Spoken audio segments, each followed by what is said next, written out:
নেতৃবৃন্দকে এখানে আমন্ত্রণ করেছিলাম, ওনারা এখানে এসেছেন। আমরা একটা সুন্দর আলোচনা করেছি।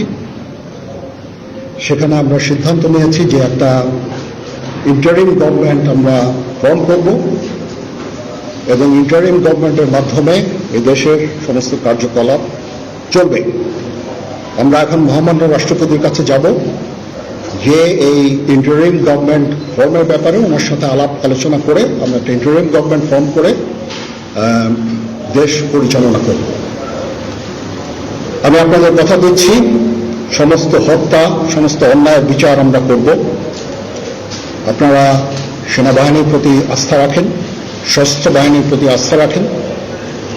আমি সমস্ত দায় দায়িত্ব নিচ্ছি, আপনাদের জানমাল, এবং আপনাদেরকে আমি কথা দিচ্ছি যে আপনারা আশাহত হবেন না। ইনশাল্লাহ আপনাদের যত দাবি আছে সেই দাবিগুলো আমরা পূরণ করব এবং দেশে একটা শান্তি শৃঙ্খলা ফিরিয়ে নিয়ে আসব। আপনারা আমার সাথে সহযোগিতা করেন।